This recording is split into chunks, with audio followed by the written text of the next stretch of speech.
I am joined by 4 members of the Producers Club to discuss why the hell you would take kids to Universal Orlando. This is episode 505 of the unofficial Universal Orlando podcast.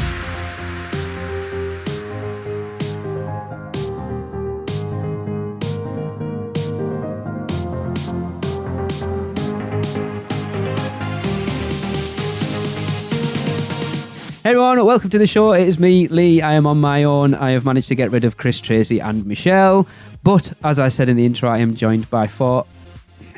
I mean, I'll say lovely about one of them, 2 of them, and then another one is all right, I suppose. And I'll let you figure that out for yourself, which one's which. But joining us from North Carolina. North Carolina, is that where you are from, Charity Campbell? I am, yes. I was just checking that I actually did my research correctly there. You are correct. And joining us again, because she's been on quite a few times at this point, from New Jersey, Mrs. Holly Cotter. Hello. Hello. Coming to us from somewhere between Manchester and Leeds is Murfield in the UK. That is Mr. Sam Nage. Hi, everybody. And coming to us from Belfast in Northern Ireland is Stuart Mallet. Hello, everyone. How's it going? There will be a transcript of this episode if you can't understand what Stuart's saying, so it will be attached to the show notes. Such an ass. Pardon? No swearing, please. Anyway, if you will remember, I can't even remember how long ago it was now, maybe 3 or 4 months ago, we got an email from Adrian Russell asking us to do an episode on what was the best time to take a child to Universal Orlando. And as Tracy and I are the horrible parents that just drag our kids along and do what we want to do and they just tag along whether they like it or not, is why I've invited these 4 people on, because I think they're much better parents than us, other than maybe one of them. And because you can't see the video, it is a she, that's all I will say. Anyway, Adrian's... you would hold your hand up. I'm not even going to mention who it is, so... Right, so Adrian's initial email was, he said, can you discuss the youngest age you recommend for a child to reasonably visit Universal Orlando Resort, especially considering the long flight time from the UK and what it is they could do? Now, I know Disney caters somewhat better for smaller children, but it is Universal I most hope to visit. I did consider possibly it to be around 5 when they should be about 42 inches. And so can do much of Volcano Bay, but I would love some solid advice, and I don't think I can wait the many numbers of years until they are tall enough to ride the Velocicoaster, though. Thanks very much. So first off, I kind of wanted to go around the 4 of you and check what ages your kids have been when you've visited. So we will go in alphabetical order, and that would be Charity. You will begin first. Alrighty. I have one son. He's 6 now, and we started going when he was around 4. So he's a taller kid. So even at 4, he could get on a lot of things, right. You know, around 42 inches. I found it was a pretty good age for the first time for him to go, around 4 years old. And now that he's 6, he can ride almost everything except, you know, Velocicoaster, things like that. And he loves it. We've done Disney and everything, and he absolutely prefers Universal. He will always choose it if I give him the option. But I am kind of like you, Lee, and just drag them everywhere, so he didn't really have a choice. I kind of threw him on rides probably a little before he was ready. Got a little nervous, but yeah, we've done that. We dragged Jade on Men in Black screaming. She was crying. The team members were looking at us going, you horrible, horrible parents. And like, she'll be fine once she gets on it. It's just getting her on it. Exactly. Holly. Exactly. So I think Mia was about 3 years old the first time we took her. And it was Christmas time. So there was a lot for her to do, you know, as far as pictures and whatnot, because she would have been pretty short then. I believe she was tall enough for ET. What else would she have been tall enough for? I should have looked this up beforehand. But she really, we enjoyed it. She enjoyed it. It wasn't as, you know, difficult as you would think to bring one so little. Yeah, because it is one of those things where Universal does cater much more to older kids and adults and stuff, which is where I think this episode's going to be very interesting. Sam? Yes, our son was 2.5 when we took him in November, so he originally would have been about 18 months when we would have gone, but for reasons known to everybody, those holidays were cancelled. So yeah, he was 2.5, and I will say as much as we spent days and days in Disney as well. If I do ask him now which of the two he prefers, he does say Universal. Now my wife says that's because I brainwashed him. Exactly. And I'm not going to comment, but yeah. So yeah, 2.5, and yeah, without jumping ahead with this podcast, it was a really good age. Yeah, that's because you were the first flight back over to the US from the UK, weren't you?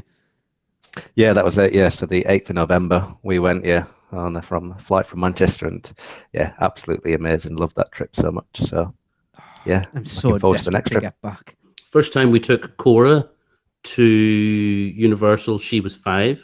She had been to Florida before that, but she stayed with Granny that day, and me and Claire and our friends went to Universal because she wasn't going to go on anything. She wouldn't. We never really thought about it, but actually that time when she went when she was 5, which was the last time we went for a proper family trip, she loved it.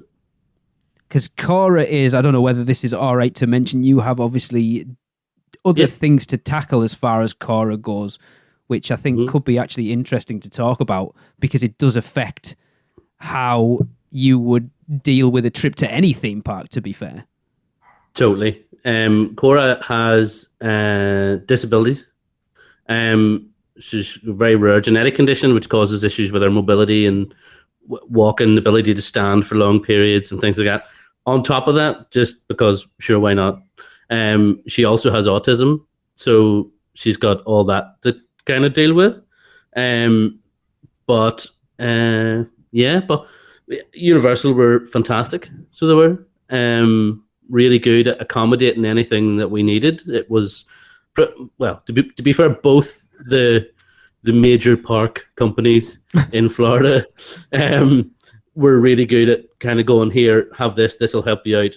If you need any help, come and see us. And that's kind of that. But the number one experience we had with Cora in all the parks in Florida on that trip was in Universal. Good to hear. And it was a character interaction with Hello Kitty White. Yep. And they really made Cora's day. I mean, she still talks about it every time she sees the photograph. She goes mad, like. So, yeah. Awesome. Yeah, it's very good. Right, so I kind of wanted to split this first part of the discussion into talking about sort of pre-5-year-olds and then post-5-year-olds. So, again, kind of just jump in if you feel like you've got something to say. As far as visiting with a child that's under 5, how much did you find that your child could... I hate using the word child, it's pathetic, as I'm just going to say. How much did you find that your kid could do, and how much fun did they actually have at a park, like we said, that isn't really a resort that doesn't cater for that age group, really? So I'd say for us, there wasn't a day gone by where I think we had any decent amount of time where we were struggling for things to do or where he looked fed up or bored. It was kind of from the off to, going to bed that night, just non-stop excitement. And he loved absolutely every minute. And whether that was, going on rides or just walking around the lands or going into the shop, just every single minute he absolutely loved. And that probably even stems just back to the first ride we did, which was Velocicoaster, and to now he's not tall enough to go on that. Well, no, but we tried. Put him on my shoulders. I was going to say, how tall were those boots you bought him? We don't talk about that. He was 36 inches legitimately. That's all we need to know. But yeah, so there was kind of, from the queue, and as anybody that's been in the queue or seen videos will know, there's the Raptors that kind of follow the train as it launches. And kind of his go-to thing every morning was going to see the Raptors in the windows. So even like something that I didn't really know much about dinosaurs or anything about the attraction just became something that I absolutely loved. And I think the queues actually were a big part of it. Not the dark queues, because that is something that we really struggled with him. Okay. But just the normal theme queues that obviously we would all absolutely love to go and explore. But just for a young child where it's all just brand new, he absolutely loved them. I suppose that's an interesting point of view, isn't it? For like not even necessarily going on the rides, going to the US for the first time and seeing like from us from the UK, obviously going and seeing the US where everything's bigger and supposedly better is an experience in itself. But to go to a theme park like Disney or Universal, it's completely different to anything you'll experience over here. And just that visual stimulation of walking into like a Marvel superhero island or a Jurassic Park or something is probably just something way different for a child that age to be like, holy crap, I'm in Jurassic Park. That's it. I think when we were taking the boat over on day one, I think, it was, you could see maybe a little bit of fear and worry in his eyes, like, what the heck am I getting myself into here? But yeah, he embraced it and absolutely loved it. So yeah, great trip. It's just funny because it didn't occur to me until Sam was saying that is another advantage to the theme use when you're bringing a kid that is so young that they're not going to be able to ride, but maybe you all wait in the line and you child swap so that both parents can go, that they're still having fun because the line is themed. You don't have to worry about necessarily having like an iPad or a phone or whatever to give the kid to occupy themselves. You know, I never really thought about it, but we definitely used that. Mm-hmm. Absolutely. Oh yeah, no, I was just going to say, I agree with Sam too. We actually went, Desmond, that's my child, his first time was during COVID. So even without having the play areas and a lot of the interactive stuff, we had no problem finding things that he could do and ride and, be a part of. Like, well, Jimmy Fallon, of course, ended up being his favorite ride. So I'm pretty sure I've ridden that a good 20, 30 times within the last few years. Nothing wrong with that. And yes. So just even that right there was like the one ride I thought would be his least favorite. And ended up being his absolute favorite. And even he loves going in there, the waiting area, the lights, how it changes colors when you're looking for your color to ride the ride. Everything about it is so unique, and the cues like that, so interactive that we had no problem trying to entertain him the entire time at 4 years old. It was amazing. That's a shame that when you went, those areas were closed. Yeah. I know. When Mia was like the smallest, those first couple times when she was 3 and 4, and we took her, our number one favorite when she was that little was the Me Ship the Olive area. Yeah. There's like a trampoline jumpy thing, all kinds of stuff to play with and do. And the upper level of the ship, there's a piano, you play different keys. And I think some of them actually shoot water out. Now we love the Camp Jurassic area as well, although I think that is suited a little better to maybe the 5-year-old and up crowd because it can get a little rough. Yeah. But yeah, those areas, were amazing. And we loved that we now had a kid, so we had a reason to be in that area. Exactly. And I'm taking him back in September. It will be his next trip. And he is so excited because he's watched videos of kids playing at like Camp Jurassic and even like the Dr. Seuss area, if we ran the zoo, all that. Like he's just fascinated because he never got to do it. And even though he's 6, he's like, he'll probably prefer Camp Jurassic. That will probably be his favorite. And I can remember my first trip, I was 10, which was a little older, to Universal and Islands of Adventure. And I remember everything you're talking about in my ship, the Ship Me Olive. I loved it. I can remember spending hours there as a child, still having those memories. And so, yeah, lots of great stuff.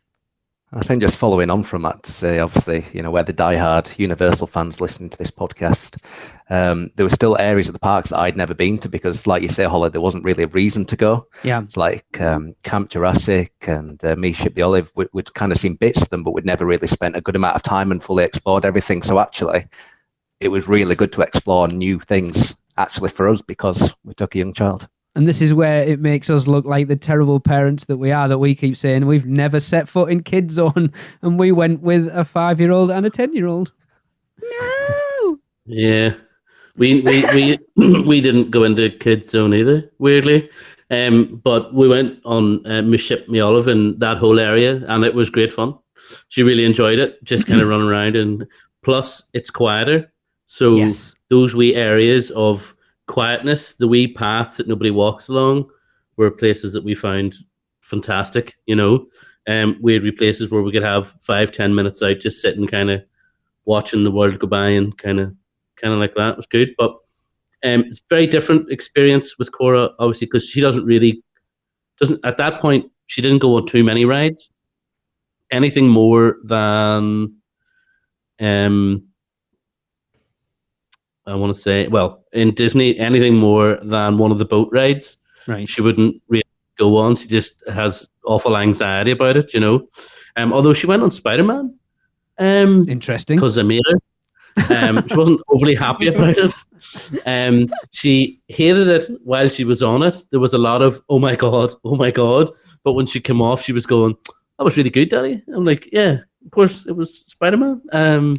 But I think it's for her, a lot of her, probably like a lot of kids that age, it's the anticipation of it more than the actual, what the ride is like when they're actually on it. And it's getting over that, which is a weird thing to gauge because every kid's different. Yeah. Because I mean, I can remember the first time I went on the Tower of Terror, and there's a photograph of me and Claire on the Tower of Terror, and the kid sitting beside Claire must be 4 years old, and he is loving life, like. But if we had to put Cora on that, I think she'd have divorced us. Do you know what I mean? There's just no way. So every kid's different. It's kind of one of those things. But Universal, I think, is definitely the best parks for finding wee places that are out of the way that nobody goes. There's so many of them. Yeah. It's mad. Yeah. It's very difficult to find peace in Disney. We've only been a little bit, and only once with Mia, and that was Magic Kingdom. Actually, it was twice with Mia at Magic Kingdom. But yeah, you can't find any peace and quiet. You can't even. There's no moving to the side to look at your map. There's just people everywhere. And after doing Universal for 10 years and never setting foot at Disney, that was so not doable for me. It was crazy. Like, we wanted to leave halfway through the day because we could not, form a coherent thought about what we wanted to do next because there was no peace to be found. Yeah, I've said that before. It's like the Magic Kingdom is the iconic Disney World park, but it is, I've said it before, you walk into that park frazzled because just getting through the parking booth, parking your car, getting on the tram, getting to the transportation and ticket centre, getting on the monorail, getting off the monorail, getting through bag check, getting into the park is the most stressful thing ever. And by the time you've set foot in the park, you're just like, I need to sit down and take half an hour just to chill out. And then the park itself's just, it's difficult to go and have a fun time because it seems weird to say it, but it's not a theme park geared for, I think spontaneity is a huge thing in theme parks, and Disney have moved away from that completely now. And it worries me that we're starting to see the crowds at Universal get up because of those people venturing away from Disney. And I'm hoping that it doesn't go down the same route there as well. Because like you say, finding those quiet spots just to take 5 minutes to chill out. You can find them at Universal if you know not even a quiet spot necessarily, but like even somewhere to sit down, I found very difficult in Disney for some reason. There's always a ledge or a bench or something at Universal to find, and there just wasn't there. I mean, Holly, you brought up something earlier when you talked about taking Mia for the first time that I'd never actually considered, and that is going during an event. So something like Mardi Gras or the holidays for a smaller child is, so you think about going for the holidays, you've got the parade and Grinchmas and all the Who's out in Zeus Landing. It's an extra level of stuff you can do in the park that goes above what is ordinarily there. So did you do a lot of that when you took her for that first time? We did. And actually, now that you mention it, we have done both. We have done regular time, no special event with her. We've done Christmas twice, and we did Mardi Gras once. Mardi Gras, I thought we would enjoy it more. The adults get a little too intense, like they were snatching beads out from in front of her face. Yep. And almost knocking her down. So that wasn't as fun as it might have been. But Christmas was amazing both times. We all love the Grinch. Everyone loves the Grinch movie and the show. And so that was definitely the best thing. We saw the parade. The first time that we took her was the original parade. That was kind of all the Macy's balloons. There really wasn't much else going on. And then a few years later, we went again, and they had all the fancy Shrek, the new Shrek float. And who else did they have? They just really had revamped the whole thing, and it was amazing. Yeah, I would agree with Holly on that one because we went, let's say, when our son was 2.5, so kind of the age when you're starting to maybe get into Christmas, get a little bit more excited about Santa. So I think it's just on a completely different scale out there anyway. But yeah, like you say, with the floats, and you set all the decorations, and yeah, so it was amazing trip in itself. But then adding that festival and the Christmas kind of bit on top just made it even more amazing. Yeah, and my son actually, anytime we've gone in the holidays, one of his favorite things is the tribute store. You don't think about how magical that really is too to like kids. I mean, it's amazing to us, but then to go in with all the lights and just decorations, he would spend so much time in there, and I couldn't believe it. It's just a store, and he just loved it. Loved it. You're right about Mardi Gras, though. I think we said it because obviously 2020 was the first year we did it, and it's crazy. And we've seen it from, I'm not humble bragging, just so you know, but having been on a float and from the other side, it is like, I felt like on that parade float, there was times I felt like I was in The Walking Dead, because it was like, people like send me, and it's just like, what is going on? You're like grown adults snatching beads, plastic beads away from children. It's like, you need to take stock of your life at this point, mate, because it's not that Very strange. Oh, it is. It is crazy, and it's like, I saw your face there, Stuart, when Holly was talking about, and she did not overstate it. It is crazy. See, it was bad. That would drive me insane. I was grabbing beads, like reading out, grabbing them and giving them to Jade just so she got some, because I didn't want that. Like, Tracy's very overprotective in that situation. That's what my husband Rich started to do. Yeah. Started to grab them. And I do think he almost got in a fist fight that day. Yeah, it's crazy. The plastic beads, like, to be fair, if you wait until the parade's over, you can probably walk 5 yards and find a dozen just laid on the floor anyway. Oh, yeah. But when you see it from the other side, it's crazy. But it's not uncommon for Florida-based parades to have that kind of friction. Because if you've ever tried to get a decent spot to view a parade at any of the Disney parks, it's a similar situation. It's like, you're a grown-ass adult. What is your problem? That is a child trying to see essentially people dressed up as princesses. Catch a grip. Do you know what I mean? And it plays very strange things with my brain that people don't get that. Yeah. We're going in September for 15 nights, and you'd think going with a 3-year-old, it will be then. Disney is the place you're going to go to. It's when we're going to spend all your time. And actually, other than maybe an extra day we might buy a ticket for, we're not planning to do Disney at all.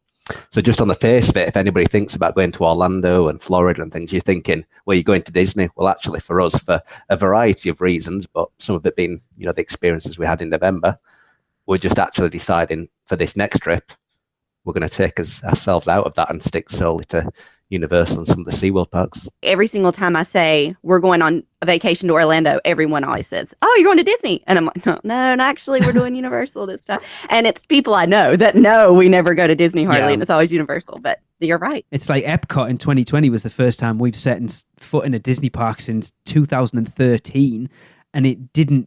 I mean, everyone said it's the worst park to go to, but we love Epcot. We spend all day in the World Showcase. That's really all we go for.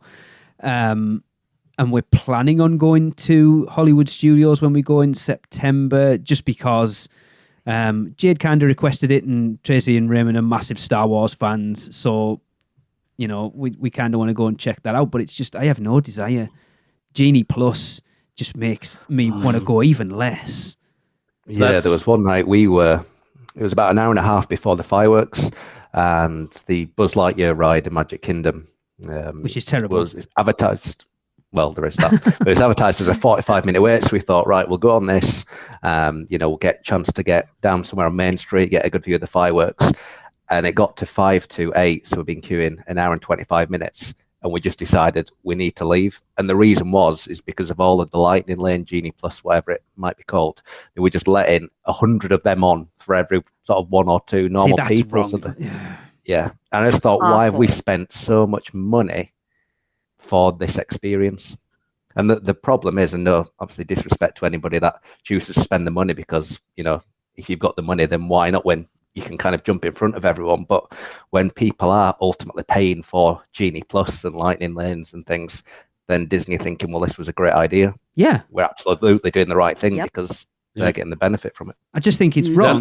I think we talked about it on the podcast a couple of weeks ago. I think it's wrong that it seems to be at this point, if you go to Hollywood Studios on any average day, the only way you're getting on Rise of the Resistance, if you're not staying on site, is to pay for it. And I just begrudge when I'm already spending, like if we spend, I don't know what it is, $110 a ticket each for 4 of us, and then have to spend another $60 to get on that attraction. It's such a, I hate how Disney have become all about money. And it's like, look, when we first went to Orlando, it was for Disney. Universal was secondary, but Universal was what we fell in love with. So at that time, I knew all my Disney history, and going at that point, that was not what Walt Disney wanted. That was not his ethos at all. It was all about creating theme parks that families from whatever walk of life could go and do everything together. And it has become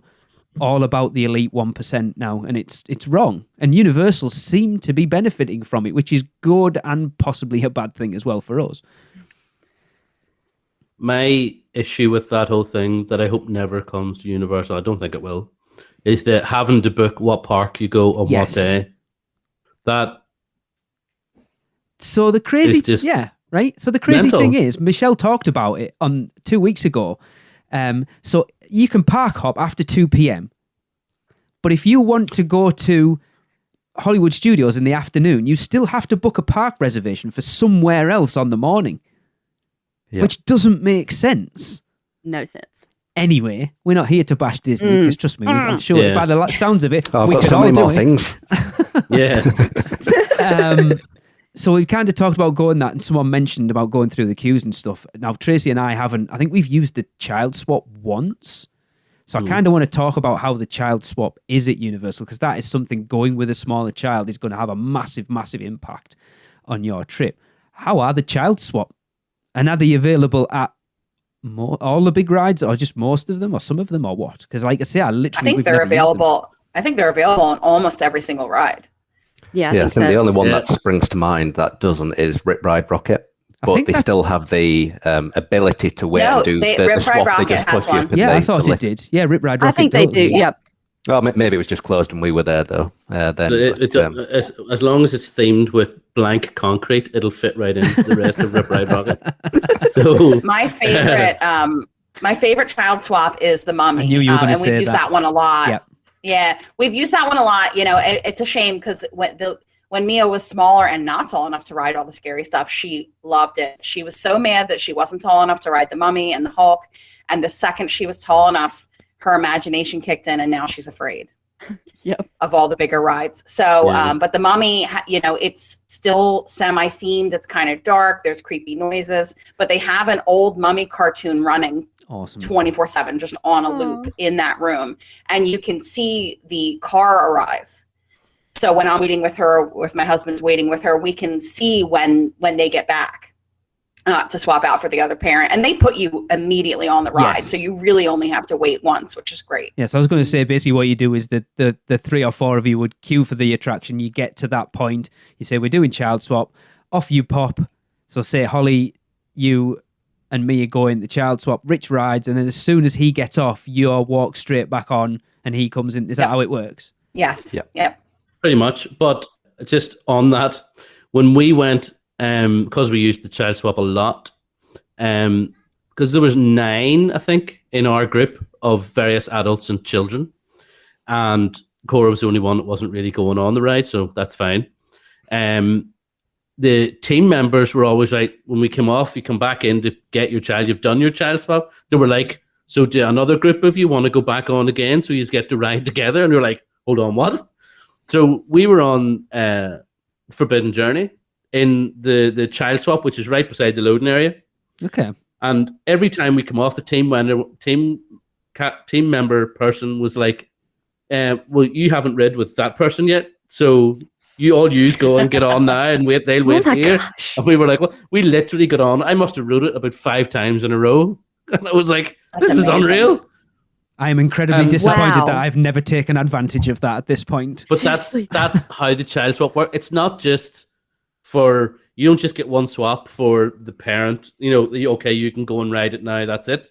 Because there was a group of us and we wanted to ride together, it was like, well, you haven't ridden. You can go with them now. And we were just like, this is crazy.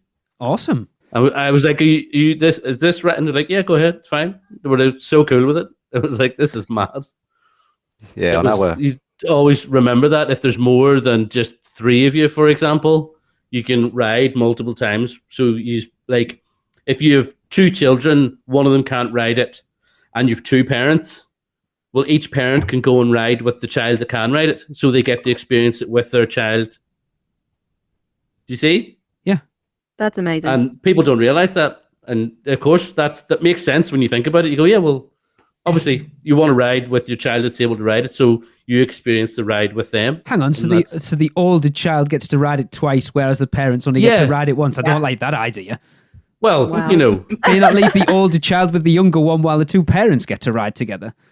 depends how old they are. I think they have to be 16. I thought you were going to say 6 there. I was like, that's all right. Yeah. But Yeah. yeah, it was a bit mad. Like, I think both Universal and Disney have their advantages when it comes to the way they do things. But I think what really benefited us at Universal was the flexibility it offers. So it could be we either all queue as a family. So we're spending that time together through the queue, you know, our son's seeing things. And then, you know, we do the child swap. There's great entertainment in the room where he can watch something and off we go, everyone's happy.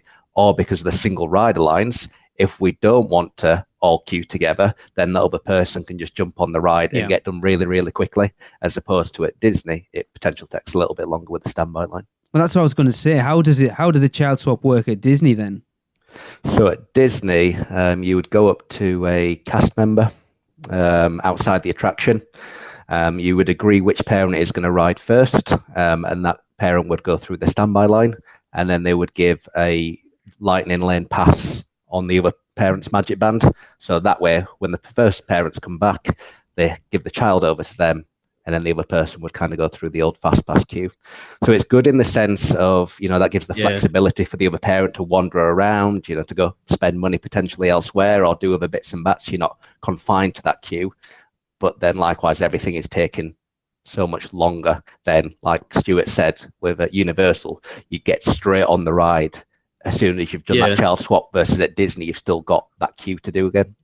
and it was much more of a group experience because of that at Universal, rather than the, all right, I'm away over here somewhere with the kid and the other parents riding a ride. And then they come and meet you and go, well, you can go and ride that ride now. And you don't know what the other ones are doing. At Universal, you are all in the wee room swapping out, and it's you've all went on the ride together. The kid hasn't ridden, but you know what I mean. You've all had that shared experience, which is kind of what the whole thing's about. Yeah. And another thing is, for us, I'm the only one that normally takes my phone into the parks. My wife will leave hers in the room. So when you're at Disney, it was trying to arrange what time do you think you're going to be off the ride and where we were going to meet and all those logistical issues, versus at Universal, you know, right, I just come off the ride, head to the child swap, and there they are. It was new Universal were better. And it's weird though, isn't it, for a company like Disney who've been doing it for so much longer. You think they would, but then I think... And they're supposed to be more child-oriented, kind of. That's what they're known for. It's strange. I mean, they're very good from a disability access point of view. Disney really do have their together in that respect. But the child swap thing is weird. And it's not just Orlando. Paris is the same. So with the child swaps, you get a card. Well, it used to be you get a fast pass card and away you go. Like, the only thing I will say in Disney's respect is, if they were doing the child swap room in a Disney park, it's going to be half the size of the park because there's going to be so many kids there.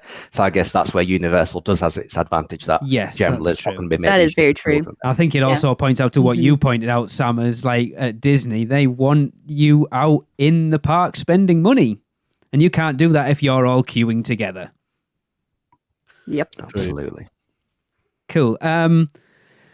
I realise now I've missed a question out at the beginning, so we'll have to come back to that later. So I'm not sure who this applies to, but going past the age of 5, who's taken a child older than 5? Hands up.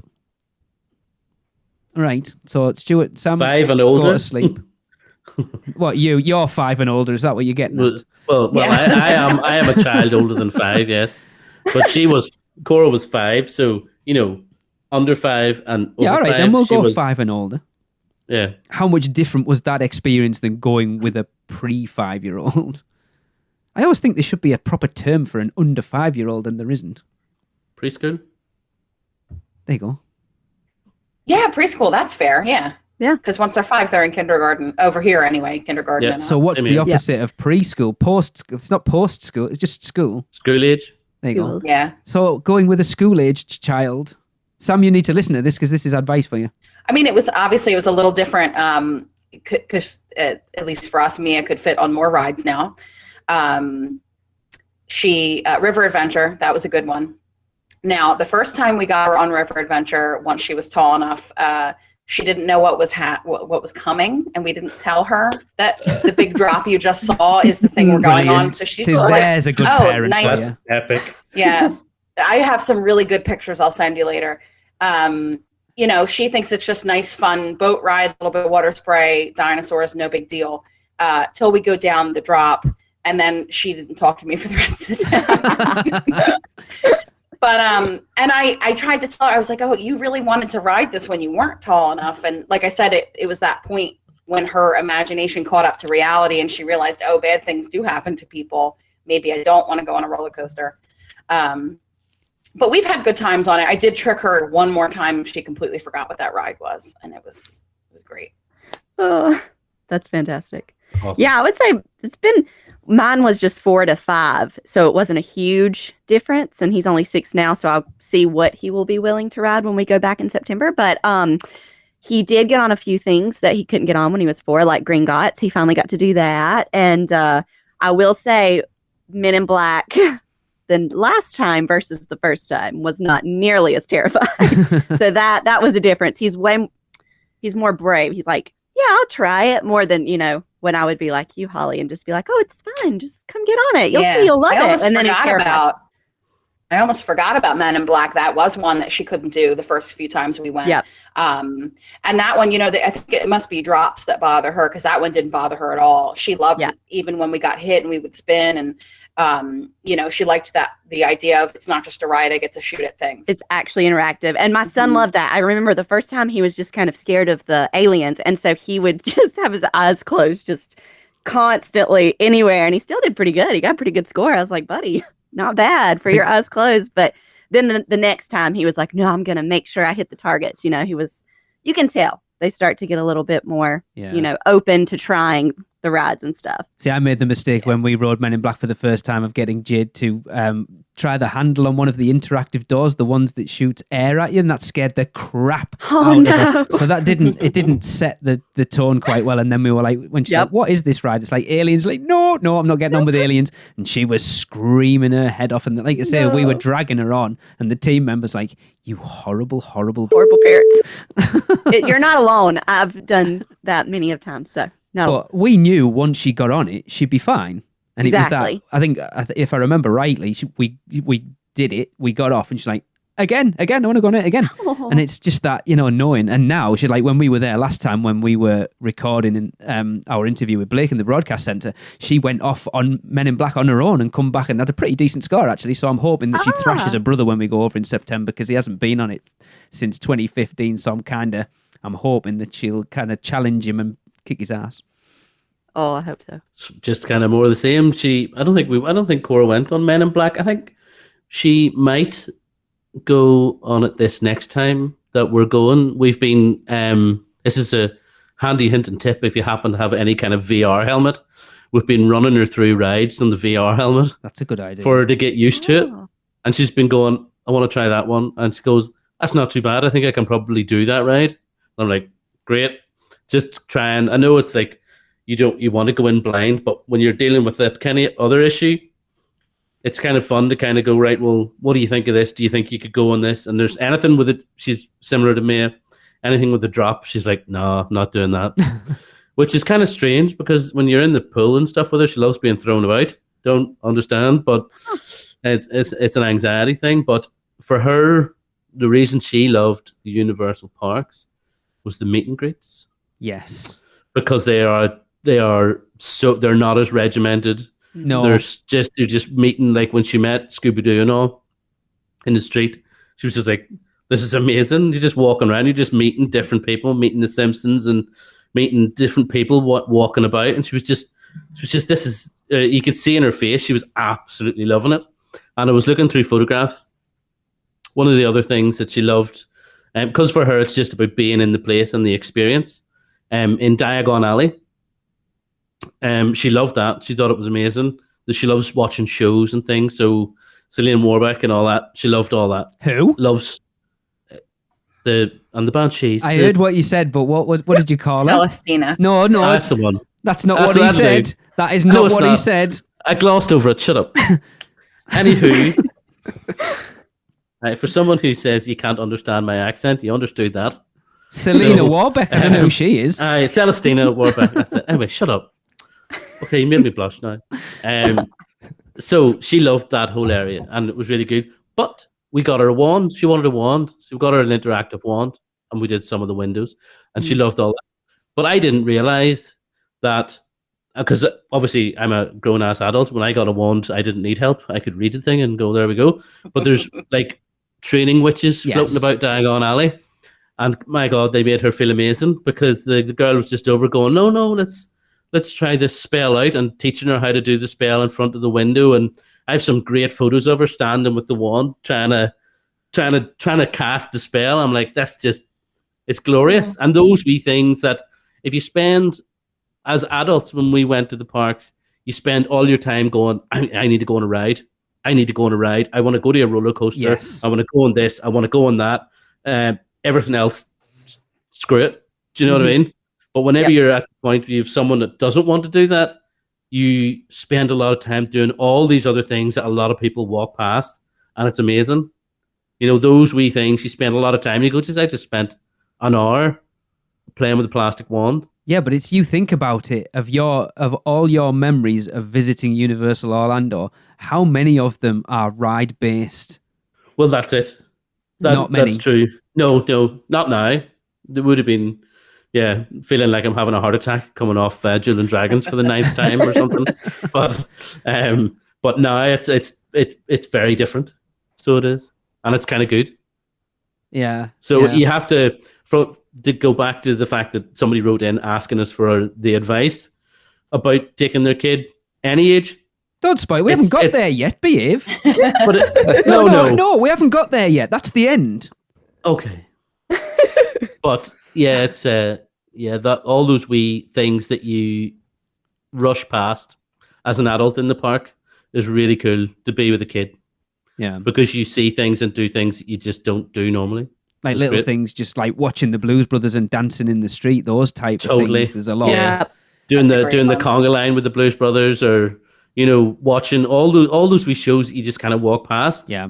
Where she's like, I want to watch this. The dudes that drum on all the buckets and the beat things builders. and there's so much of that, and you just normally you're moving on to the next thing, and it's actually, it makes the parks more interesting. Yeah. I agree, and as Lee will know, because I sent this video to you after we made it, but every trip we do a bit of a home video. So this was naturally the first one that our son was involved, and of the 45-minute video, maybe 5 minutes of those are on rides, and the other 40 minutes are just doing little bits and bats around the parks, and that's where the true excitement and enjoyment was. Because that was what I was going to ask. Obviously, going with a small child, you've got to focus, unless you're us, on the child to a certain extent. But how did you find going to the parks with a smaller child impacted your?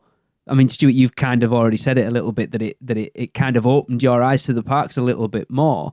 But for Charity, Holly, and Sam, how has that experience impacted your visits to the parks? It impacted it in a lot of ways. Of course, there's many different and better and more heartwarming memories now that we've taken her than versus when Rich and I would go by ourselves. And we went by ourselves for many, many years. I know a big thing for me was, I don't know if we just thought we weren't really allowed or supposed to do certain things because we didn't have a kid, but E.T. is one of my favorite rides now. Ugh. And we wouldn't ride it for years and years because we're like, oh, it's in Kid Zone. We're not really supposed to go over there. So once we had her with us and she was tall enough and we could go on, we finally felt like we had permission to go on this thing. And of course, now we do it all the time, whether she's with us or not. But that was a really big thing. And obviously, and I hope I don't pronounce it wrong, Pteranodon Flyers is the best by the way, 30-second ride in the world. 45 minutes in, and that's the first time it's got mentioned. I know. Well, I didn't know when to bring up certain things, and now I feel like we've moved past the little kids, and I just keep thinking, oh, maybe we're not going to talk about Kid Zone again, because I know you said you guys haven't really set foot in that area, other than ET, I'm sure. And Kid Zone actually has one of the best little kiddie coasters ever. The Woody Woodpecker roller coaster is so much fun, even for adults. And when we went there, that was Mia's first legitimate roller coaster, and they gave her a pin and a certificate that it was her first roller coaster ever. And we still have those things. They hang in her bedroom, and that made it like super special for her. That's awesome. I've ridden that Woody Woodpecker's roller coaster. It's not all that. It's cute. It's for you're kids, an adult. Though. Yeah, but I rode it with a child, and she didn't like it either. Playland, the little water slide thing. I didn't do that, but Rich did it with her, and they had a great time on that day. I can say I've never set foot in the Curious George area. But yes, Pteranodon Flyers is a great point. It is literally one of those attractions that you cannot. It's weird to have a theme park to have an attraction that you cannot get on unless you've got a child with you. It's bizarre, and you look in any Facebook group or forum, and it's like, we need a child because someone needs to lend us a child because we need to go on Pteranodon Flyers. I have experienced it. It's all right. I suppose. Absolutely. I was the bad parent that time, Lee, because this is so bad. My son's pretty scared of heights. And I was literally like, you have to do this for mommy. Okay. This is we did the same thing. Don't worry. Okay, good. Yeah. Cause I was like, we're doing it and it'll be fine. I'll hold your hand the whole time. So I was like back behind, like trying to hold his hand. But that's exactly, it was amazing. And he ended up loving it. He was glad I pushed him to get on it, even though it was kind of tall and stuff. And yeah, my first time riding was last year and it was amazing. And I loved it. I'm going to take this in a slightly different direction. Not necessarily about little kids, but so we've talked about going for Mardi Gras and we've talked about holidays a little bit. What age would you guys take your children to Halloween Horror Nights? Oh, that's a good question. Yes, it is. And I think that... Never. I'll say at least for our part. I get little enough sleep as it is. I get little enough sleep as it is. I don't need her being absolutely terrified. Although her younger sister, who is turning 2 next month, she'd probably go now and be absolutely fine with it. But yeah, I don't think Cora will ever go. No, it would freak her out. I don't think. I just no. It's not for kids at all. Like, do you know what I mean? There's no way. What are you doing? Are you mad? No. We took Jade when she was 11. Yeah, that's not cool, man. Right? She seemed like she was ready for it, though, from your stories. So it's definitely, a little bit ready for it. You took her to haunts near you and stuff. I can say, at least for our part, Mia is a scaredy cat. I'm not sure she'll even go when she's 18. So we took Jade to a local one, it was a really crappy one so Chris Rook, who's another member of the Producers Club, it's in his hometown. It cost us like £2 to get in. It was terrible. Me and our oldest came out and we were laughing our heads off at how bad it was. And because we thought, we'll go in. It's a bit of a tester for Jade because we're going to Halloween Horror Nights. We'd already booked it. We knew we were going. She was going to Halloween Horror Nights. We walked out and we turned round and she was like buried in Chasey's chest, crying her eyes out. And I was like, me and Tracy just looked at each other to say, we've spent a lot of money on this trip. And anyway, she went, like we did a couple of other ones. Like we came home kind of like you do, Stuart. We put some YouTube videos on her, some walkthrough of some houses and stuff and kind of talked through it a little bit. Took her to another couple of local ones. And by the time we went, she's as dead inside as we are now. A brother who is 5 years older than her is more of a scaredy cat than she is. She doesn't bat an eyelid going through Horror Nights houses. It'd be interesting to see if she's any different when we go this year. But yeah, she takes after her mum and dad, I'm afraid. I can't. I mean, when we were over for the weekender, there was a lot of very grown-ass adults were screaming their head off. I don't get me it. included. You fanny. Well, I don't care. No, but hey, man, you're going to spend all our money. I want them to scare me. I mean, I do. I just don't. You know what I mean? But I just can't imagine. My wife would call me a total helicopter of a parent. So I just want to wrap her up and carry her. Do you know what I mean? And I just can't imagine dealing with that, because it would freak me out to see her terrified when I know she's actually terrified. It's not that, oh, this is hilarious. Not the there's a different, Yep. it's weird. Maybe when she's older, she'll maybe kind of go, yeah, this is a bit more fun. But I mean, it's even a thing for when we decorate the house for Halloween. You know, it's like there's a lot of bargaining going on where we're like, she's like, you're not going to put those creepy heads out this year. I'm like, no, not put the creepy heads out. Put the creepy heads out. Daddy, you need to put them away. I don't like the creepy heads. But, oh, okay, we'll put the creepy heads away. Maybe next year. Okay. Do you know what I mean? It's like, and it's so I can't imagine it, because, you know, it could go one or two ways. She could love it at, 12, 13 maybe. But if she hates it, you're there for 2 weeks and she's going to hate it. And like, you're like, what do? Yep. You can't. Yep. Yeah, there's no child swap. There's no child swap on them houses. Not for that. There should Never be. mind that. Never mind the fact that, as the night goes on, people get a bit, drunk, and the crowds. Do you know what? You keep saying that. I keep hearing that about people being drunk at horror nights. I have never experienced that. I didn't see too many people get drunk, but when we were there, what I did see was whenever you're in especially, do you know the houses that are over kind of on the left-hand side behind Fallon? Know those? Yeah. What was it? Stranger Things, Ghostbusters, and Yeti. Us. Oh, in the back. Do you know that? Yeah. Do you know that area where there's just like it's horrendous, 5,000 people? I can't imagine taking Cora into that. That would be like information overload. She would lose her mind, and that's nothing to do with the houses. That's just. I mean, I find it hard as an adult going, this is messed up. Where am I going? What's happening? Do you know what I mean? Never mind taking a child to that. No. Couldn't do it. Yeah, that's a good point. Yeah. I want to double back on a question that I meant to ask right at the beginning, because I know he talked about dealing with flights over, and I know it's not too far for Charity and Holly, but you still got it's still a flight to deal with. Obviously, Stuart and Sam, you've dealt with it a lot more. Dealing with a preschooler, how has that been? Sort of doing those traveling on a plane. Fantastic. Really? Yep. Yeah. We didn't have any. Here's the thing: 99.9% of all airlines have a thing that they don't tell you about. That if you book them a seat, which we do, because I'm not holding a child for 9 hours, I don't care. It's worth 400 quid, right? So if you book a seat on the plane and your child's car seat has a wee sticker on the inside of it that says airline approved, you're allowed to take your child's car seat, put it in the plane seat, put the seat belt through it, put them in their car seat. First time Cora got on the plane to Florida, she was in her own car seat. As soon as the plane took off, she fell asleep and woke up 8 hours later. Wow, I can't even do that. And now every time she gets on a plane, she goes, "Oh, I sleep on planes," and that's it. But if your kid is on at that age where they're still in a car seat, which is like up to 4, something like that, you're allowed to take their car seat. It doesn't cost you anything more. Put their car seat into the plane seat. You don't have to worry about them kind of in this oversized seat and a seatbelt that doesn't hold them. They're in their car.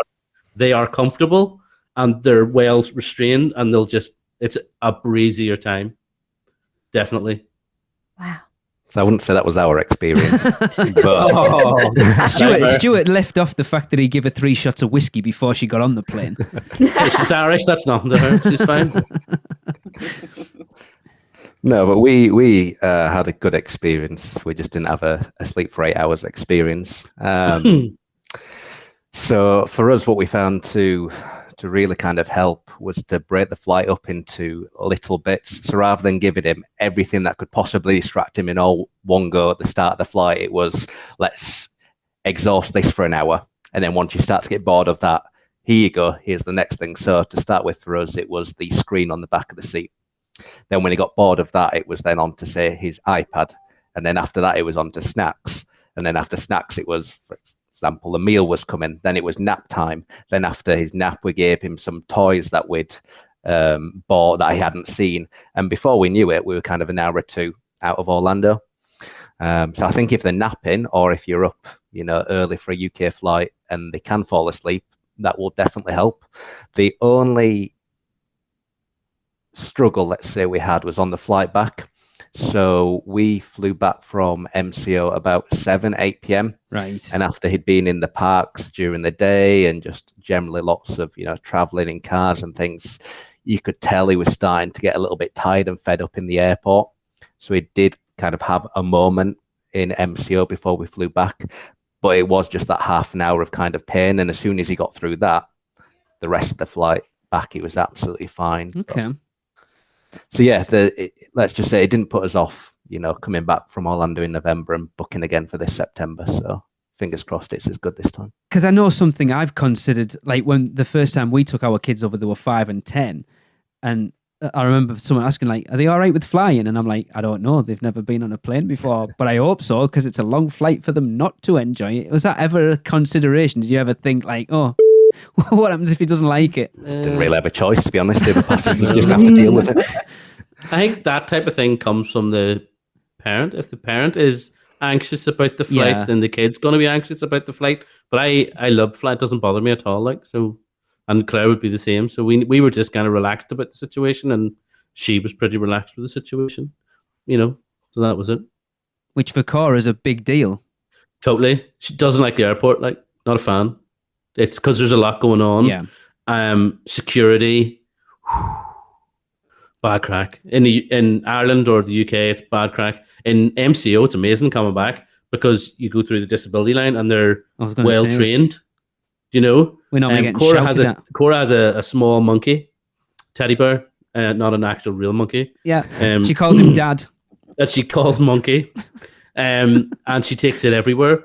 And in Dublin Airport, the second set of security when you're going through pre-clearance, because in Dublin you do your immigration there, don't you? Your immigration in Dublin. So when you land internally. In America, when you land in MCO, you don't have the big hall of doom.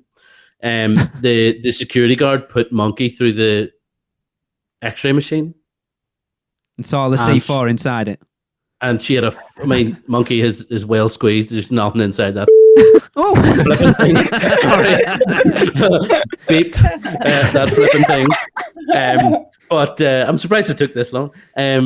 But when she had a full-on situation there, the meltdown, and the guy had seriously lacking in any sense of humor about it. So it's just something you have to kind of get them you talk it through them, what's going to happen at the airport, because it is a very weird experience. Like, who's this person going through my bag? Yeah. Who's this? Why is my bag going through that big machine? What's happening there? Do you know what I mean? And whether your kid has issues and needs or not, you still have to explain it to them so that they're not going, oh, why do I have to take my shoes off? Most people don't think about it. But when you're dealing with someone with autism, they're going, what do you mean take my shoes off? I'm not taking my shoes off. You have to take your shoes off. You're taking your shoes off. I don't want to take my shoes off. You're taking your shoes off. Okay. And it's kind of, that whole experience is kind of heightened. But once you get on the plane, then it's fine. But airports are a toughie. Yeah. How far of a flight is it for you and for you two, Charity and Holly? It can't be far. It's not far from you, Holly. It's either like of you. Right at an hour for me. An hour? So it's very short. Right. Yep. Nice. So you're up and down. Oh, basically, I think we just like level out for like 10 minutes before we're already starting to descend into Orlando. It's crazy. Wish. Yeah, Awesome. It's really convenient. Yeah, so you don't have to really worry about that, do you? Because by the time you're up and they're settled, it's like, right, we're back down now. Exactly. It's like, I just have to find something for an hour to entertain this kid and we're good. But yeah, he likes to fly, luckily. So we've not had any issue. But we drive a lot too for anybody that's in driving distance. So I was just thinking that. It's about 8 hours for us to drive it. And that's a little more tricky with the little one. And we will typically, sometimes we'll find somewhere like in Savannah, Georgia, about halfway down, stop for the night, get up, kind of split it up.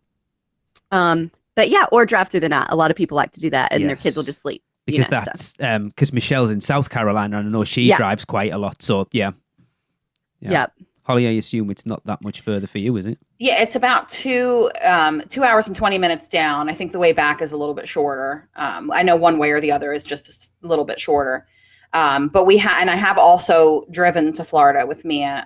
We're just, I can't say enough how lucky of parents we are. We have a very easy kid. We didn't fly a lot with her by any stretch, but she's been on a plane enough, like every couple of years of her life, starting from when she was a baby. So it was never a new thing to her. But whether it's the 2.5-hour plane ride or the 18-hour drive, she's Holy a trooper. crap. Yeah. We drove it. Rich and I drove it last year nonstop. I drove the whole way myself. Non-stop for 18 hours. Yeah. Wow. Without That's stopping, it's hardcore. about 16 with just bathroom breaks. If we stop overnight, it winds up being about 18 altogether. And I've done it both ways. But yeah, we left at like 4 a.m. and I don't know, got there at like 8 p.m. the next, that night. So, Did you say it's 16 hours if you don't stop and 18 hours if you do? Yeah, well, Can you stop for driving 2 time, hours? obviously. I was going to say. Driving time, not with the stopping and sleeping time. I was like, Adam, so you stay sorry. for I 2 wasn't hours? Clear. Yeah. Little nap. But yeah, she's always been great on a plane. She's always had an iPad, so we'll download a movie that she likes. And a store called Dollar Tree over here, they have great kits that you can buy that have little activities in them, and they always have Dr. Seuss themed things. So I would try to find that for our Universal trips. And yeah, I'm sure that our experience is not the usual because she's just an easy kid. But Yeah, because it's never been an issue. That is a long time to be sat in the back of Yeah. a car. Lord. Yeah. But it's kind of similar to, 18 hours, that's ludicrous. I live in a very It is. small country. If I drive for 18 hours, I'll be in the middle of the ocean. So I think, other activities are always good. I think the lovely Tracy sent stuff over to Cora for our last trip when she was going, like wee colouring books and different things and they're just kind of distractions for wee periods of time that are something, kind of load yourself up with a kit of distractions, kind of like what Sam was saying, really. Mhm. I just find it difficult Yeah. now because when we're coming over in September, I've already got Jade going, what do we know what movies they'll be on the plane yet? And I'm like, it's 4 months away. I have no idea. I'll find out the month before and I'll let you know, don't worry. And she's like, can I take my tablet on to draw? Because she's up to go to art university in September. So I'm like, yeah, you can take your tablet.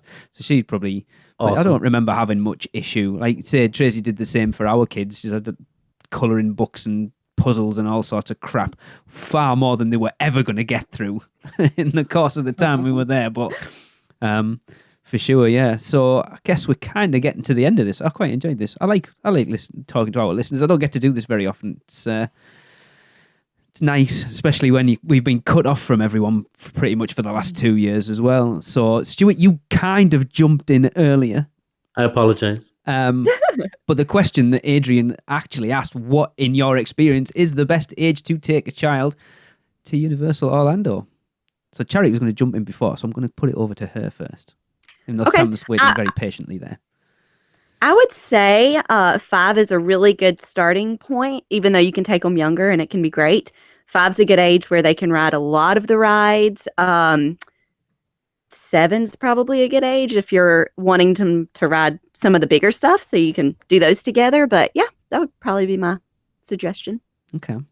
I as I was going to say earlier, I I'll would have to say leave that any in now. age, literally any age, because you will have different experiences dependent on the age that you take the kid.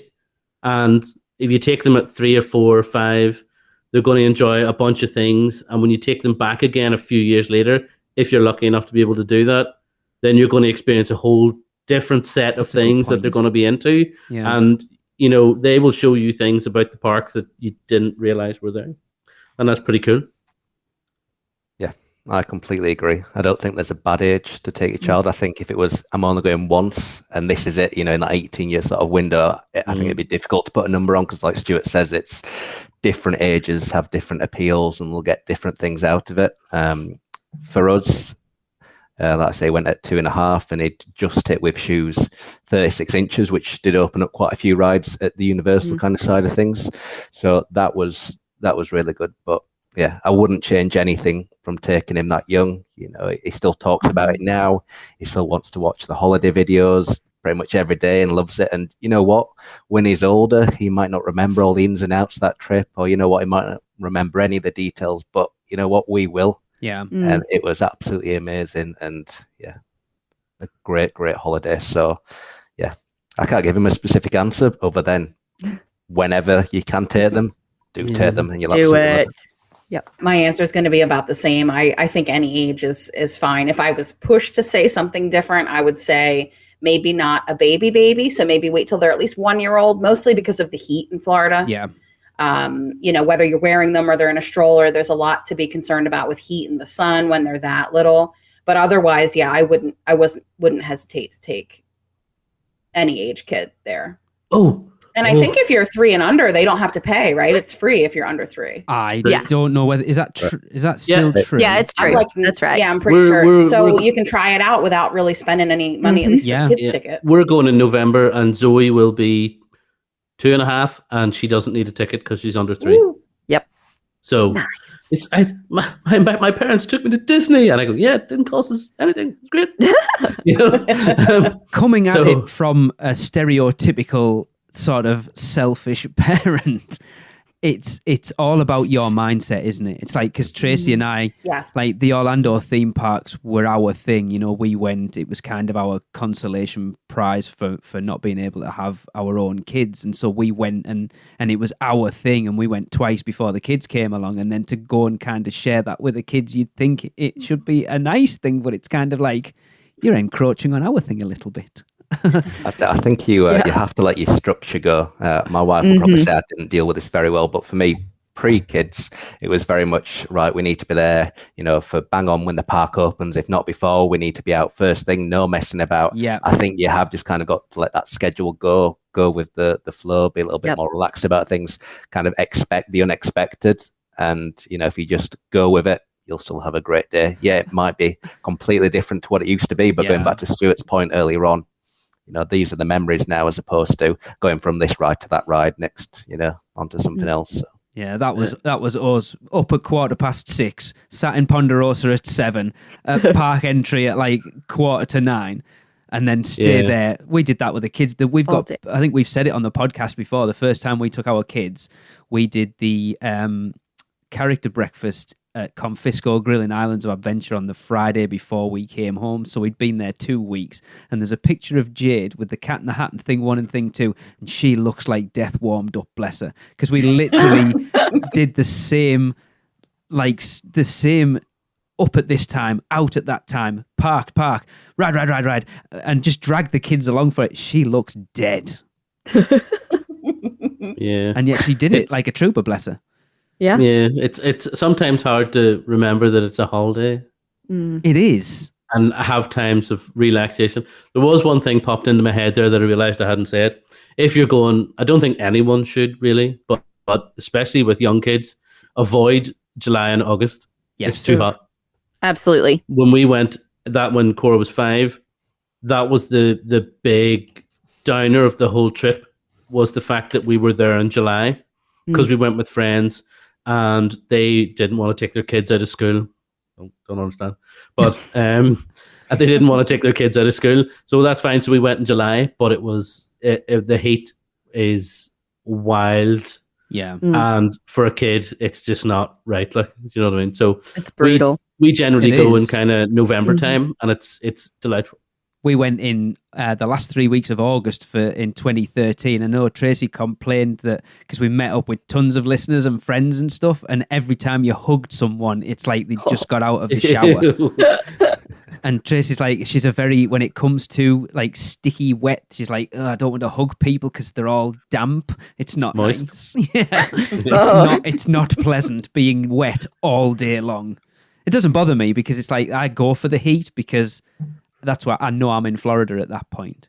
Whereas Tracy, it does get to her a lot. I know that. And the kids, to be fair, we've never really had much of an issue with the kids being bothered by the heat. Yeah, well, it's just because obviously you're the same. You would be the same as us, Lee. Summer, being from Ireland, summer for us is about 18 degrees. We might get up to 23. I'm wearing shorts now, and it is 15 degrees outside. Put it that way, right?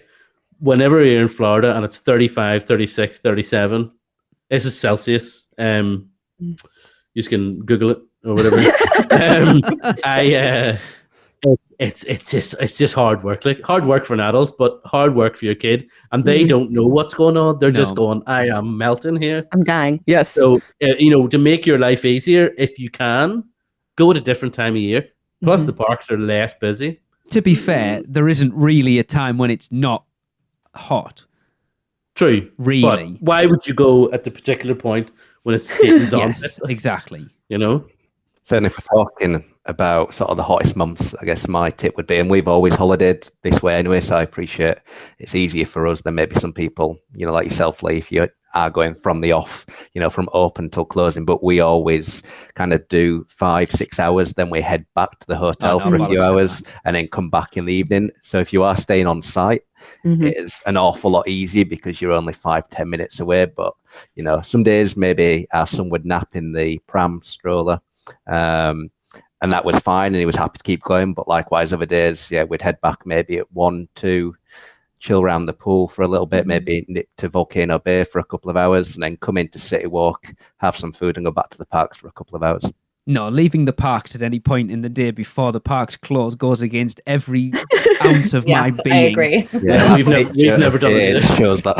Yeah, I just can't That's funny. Which I will say, it's much easier to do that at Universal versus Disney because it's so close. You can actually get there and rest and get back. Getting out of the Magic Kingdom is not right. No. Getting into it is not right. But in theory, I like the idea. I know why people say it. Go leave in the afternoon when it's really hot, have a lie down. And you're like, but when you're there, you're going, but there's rides to go on. Yep, exactly.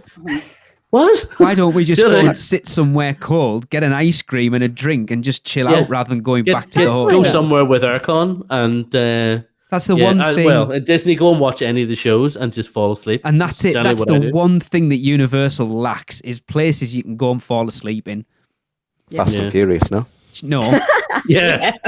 But I slept through pretty much all of Ellen's Energy Adventure the only time we've ever done. And I mean, all of it. I don't remember any of it. I slept through T2 3D the last time we did it, which I feel quite gutted about now it's closed. Yeah. That's terrible. Slept through. It was the seat drop at the end that woke. Actually, to be fair, Tracy fell asleep as well, and it's what woke us up. I've slept through the entire Carousel of Progress. Literally, I'm one of those people that I am constantly tired, but as long as I'm moving and going, my body will keep going. As soon as I sit, my body goes, sleep. Yep. That's me too. Yeah. So anywhere in Florida and it's dark and I'm sat down, that's it, asleep. I think I slept through Pets Ahoy at SeaWorld the last time we were there. Just anywhere that's enclosed, dark and sat down. I think I snored along to the songs of Frozen twice. I mean, to be fair, I don't blame you for that either. That one, it's easy to fall asleep on. Yeah. Nice and cold and smooth. I know, but it was My child fell asleep on me on Spaceship Earth. And I then had to, it's the Omni Mover. I had to hold him and climb out of that thing. He was like 2 without dropping. It was awful. And that it went to show you it was the summer, and it was like, 20 minutes long, however long that ride is. It was dark and cold. It was perfect conditions. He's just gone. Yeah, so. It's easy done. It is. Cool. Right. Well, Adrian, I hope that answered your question because we went off on some tangents there, but it's what we do. Trust me, I should have recorded all the stuff before we started recording because that would have opened a few eyes. But thank you everyone for joining me. It's been good. I hope this has been, like I say, I think I said at the beginning that we have gained a lot of listeners over the last 6 months to a year, and I think it is a lot of people that are coming over from Disney to see what Universal is all about, and doing episodes like this is obviously going to give those people a lot of information of knowing that Universal is different and isn't necessarily geared up for kids, but it doesn't mean you can't go with kids and still have an amazing time. So Charity, awesome. Holly, Stuart and Sam, thank you so much for taking your Sunday evening out to come and speak to me. Thank you. It's been cool. Thank you. Thank you. I'm buzzing now about going back to the park. Yes, it does get you excited about it, doesn't it? It's doing this podcast is one of those things that when I know we're not going, all right, it's a while away, it's a bit of a slog at times because it makes me realise how much I miss it. Holly, I know you stopped listening for the longest time because of that exact reason, because you didn't know when you were going back. I did, and I felt so terrible. Well, I also just missed my friends, and hearing your voices just made me sad. It was difficult doing a podcast on a resort that I didn't know when I was going to get back to. but it also connected me to it. So I kind of look at it that way a little bit. I completely forgot where I was going there, but we are going to wrap the episode up like we always do with a Universal Is, and I have asked Charity as our the only one on here that hasn't been on before. I'm not even sure. Stuart, did you do a Universal Is when you came? No, tough one. You didn't do it at that point. Oh, well. Holly, you probably haven't either, have you? No, that was a long time ago. Sam, I do believe you joined us for our Marry Kill episodes. Did you get to do one? I did indeed, yep. Oh, that's good. So anyway, Charity's getting to outdo the people that have been on here before anyway. Right. So I have asked her to do it. So of course, don't forget, if you want to get involved, all you got to do is let us know what you think Universal is in 3 words or less, and send them to us at podcast@uopodcast.com, or messages on social media, Twitter, Facebook, Instagram, whatever it is, DM me, whatever. I've been getting them from everywhere at the moment, to be fair. But to wrap this episode up, Charity, it is over to you. Universal is my family's wonderland. See you next week, everyone. That was another episode of the unofficial Universal Orlando podcast, the best and only podcast about Universal Orlando on the island.